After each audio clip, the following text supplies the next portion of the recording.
Hello, welcome back to Fantasy Premier League. This is post results of game week 5. So I think overall for most people it has been a better game week.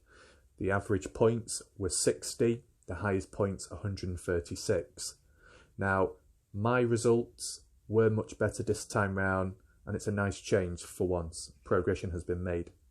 95 points I managed to get and I'm happy with that.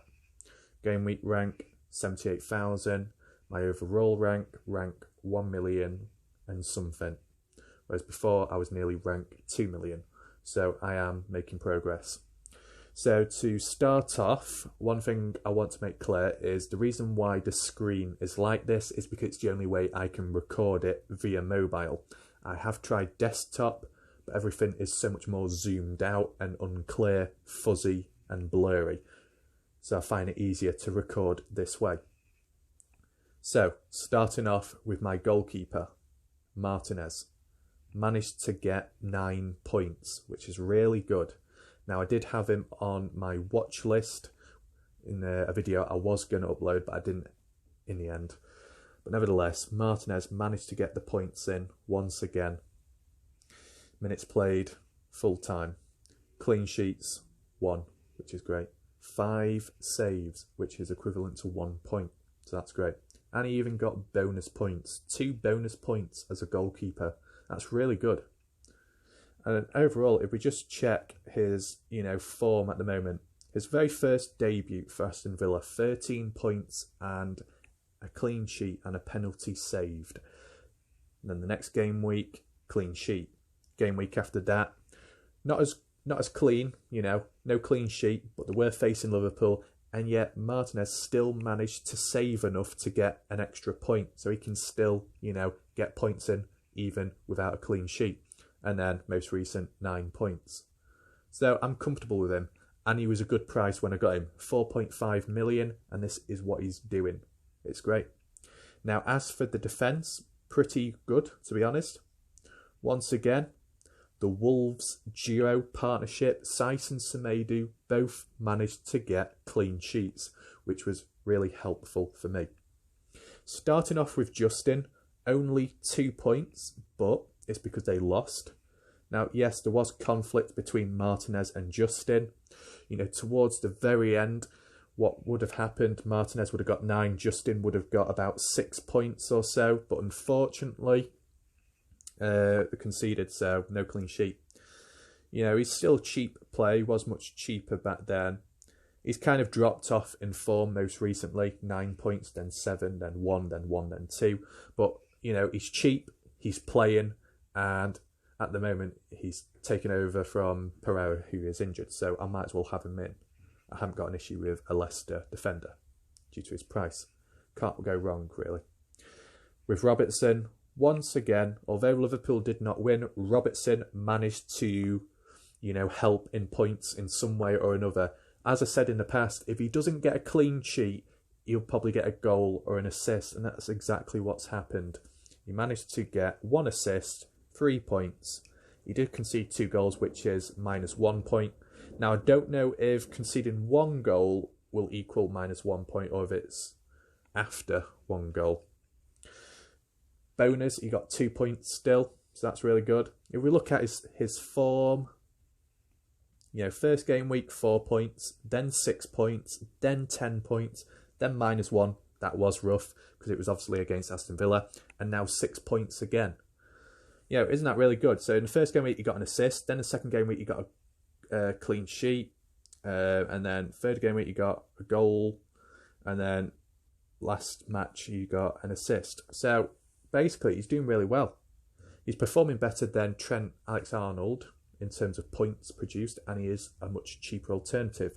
Now, what's his price at the moment? 7.1, so he has gone up by 0.1 million, I believe.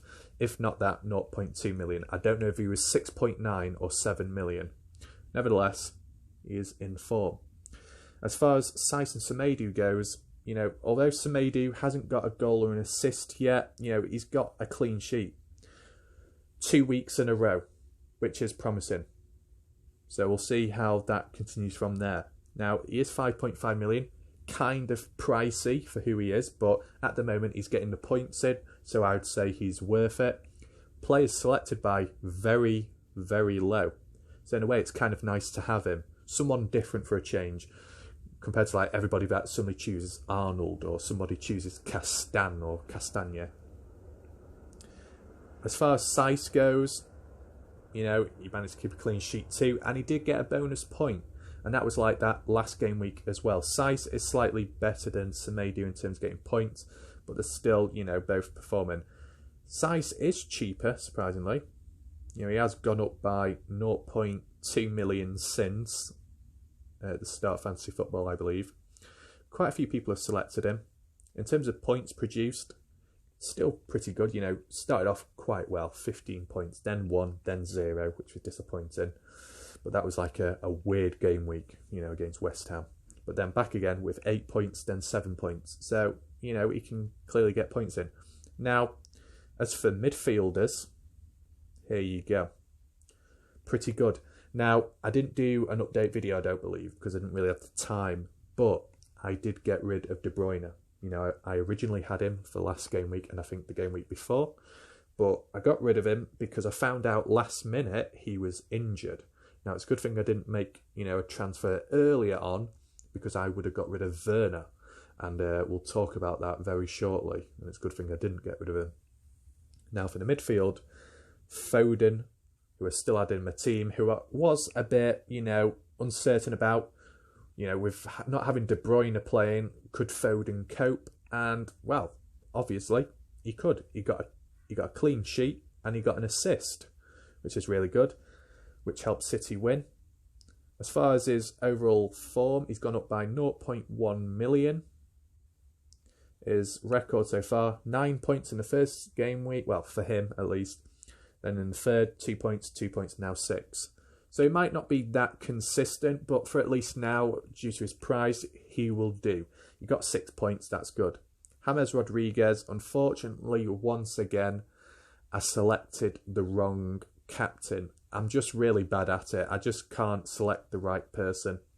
So James Rodriguez, unfortunately, got a yellow card, which cancelled him out of getting any bonus points. I believe if he didn't get the yellow card, well, he would have ended up getting, 5 points.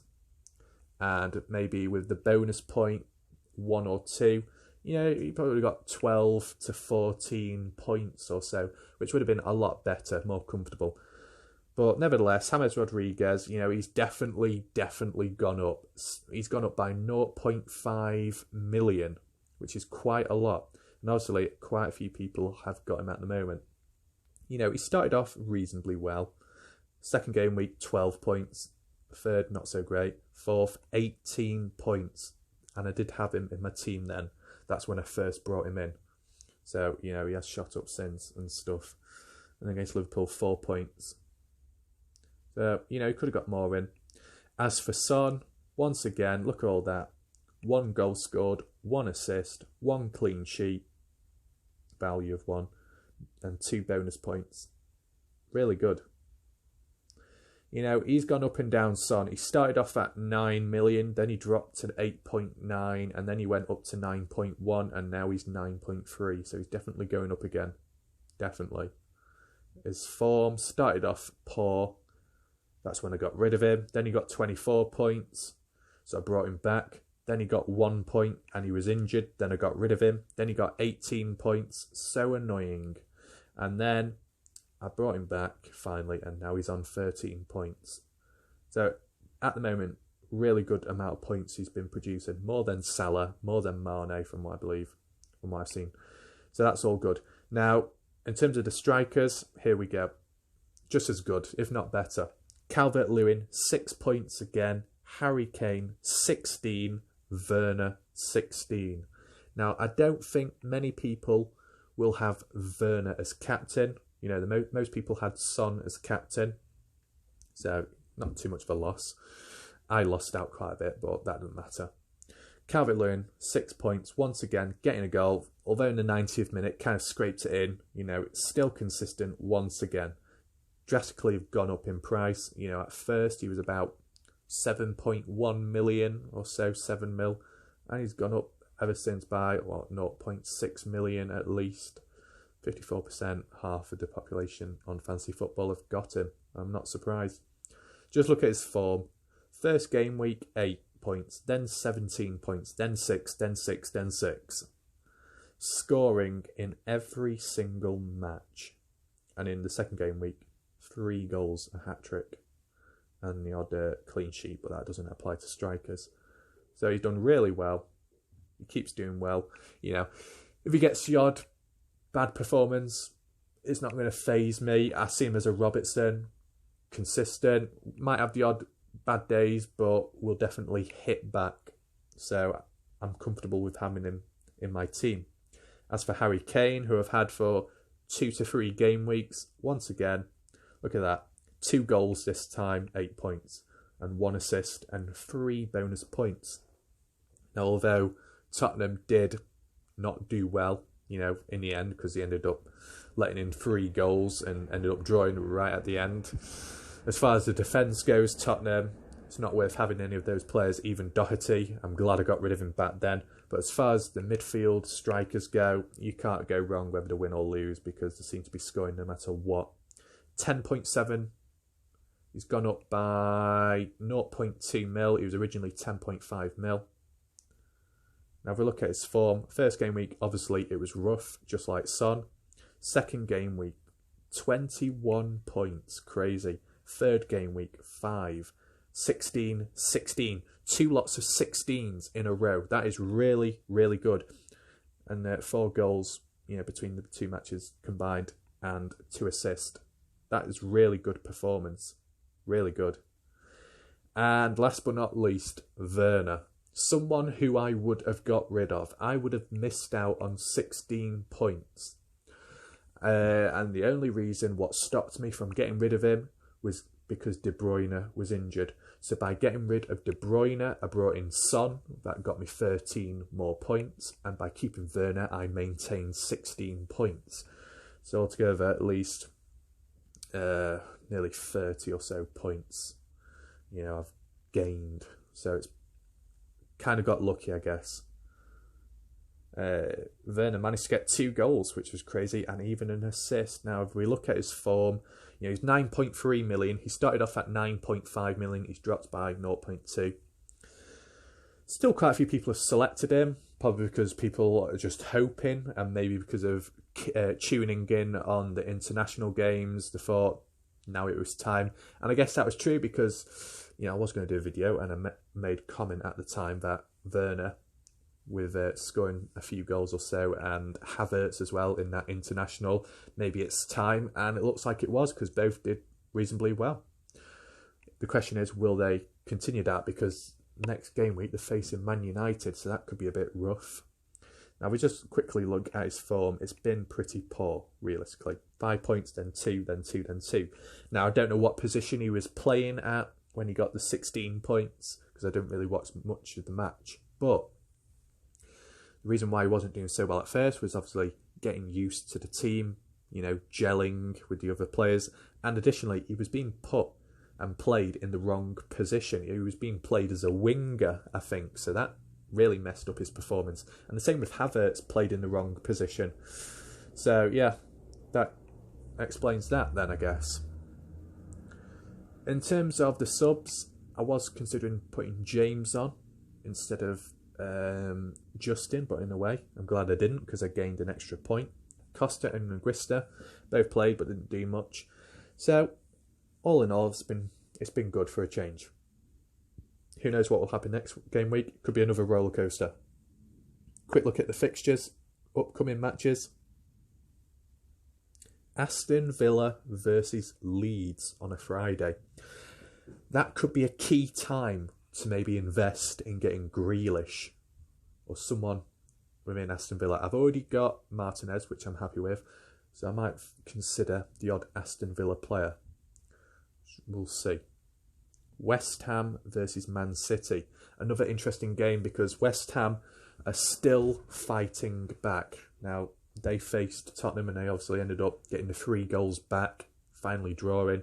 Lanzini with that really good long shot.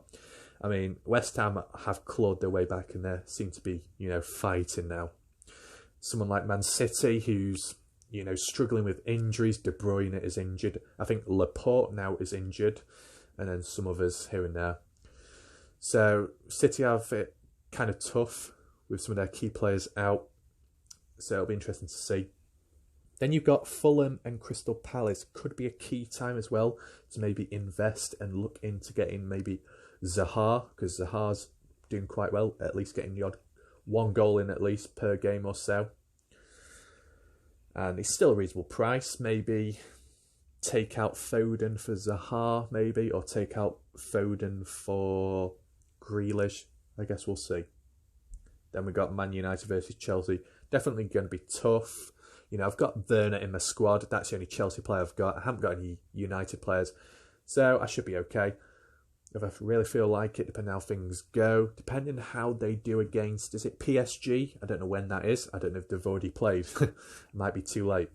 But depending how they've done there and who's played and how they've performed and whether they're match fit or not, I might consider bringing in Bruno Fernandes based off the whole situation. Then Liverpool and Sheffield United. You kind of think Liverpool are going to do well, even if Van Dijk is injured, just because of the way things are. But you never know. Anything can happen. I'm glad I've got Robertson, though, in the team, because he might be able to get the odd assist in or goal. That would be really helpful. I probably should consider getting another Liverpool player, but because of the way Mane and Salah operate, one could do really well one game week, then it's the reverse the other game week, and then it could be back to normal. You never know. And I don't really want to risk that due to the cost of them. Then Sunday, you got Southampton and Everton. That's going to be an interesting one. Southampton are doing all right at the moment, coming back. McCarthy seems to be doing a bit better now as a goalkeeper. Danny Ings back to scoring, and even Che Adams now scoring. Everton, obviously, they're still in form. I've got James Rodriguez. I've got Calvert-Lewin. So the question will be, who will I have as captain? Do I keep it as what I have at the moment, or do I change it? Next, we've got Wolves versus Newcastle. Once again, 2 Wolves players, defenders. Hopefully, things go all right. Newcastle, I don't know. They're not really bad. They're not really good. They're kind of towards the middle or so. Arsenal and Leicester, another interesting game. Both teams are kind of having wobbly performances, I would say. So that's interesting how it goes. Then you got Brighton versus West Brom. That's another reasonable game. Depending on who you had or who you wanted to get rid of. I don't think I'll be changing my strikers right now. I'm happy with Kane. I'm happy with Calvert-Lewin. And, I'll give Werner another go. But let's say you had someone else who you didn't like or weren't doing well. Maybe consider getting Malpai, because Malpai seems to be doing all right, getting goals in. And against West Brom, maybe a better chance. You have Burnley versus Spurs. Another interesting match. Now Burnley haven't been doing well recently. I don't think they've really won any. So against Spurs, the way Spurs are performing, it could be interesting. Maybe it's the time to consider having Son or Kane as captain, or like I said, Calvert-Lewin or Rodriguez. It's between those 4. I feel at least one of them's gonna do something, and I've just got to try and get the correct one to maximise the points. But I'd say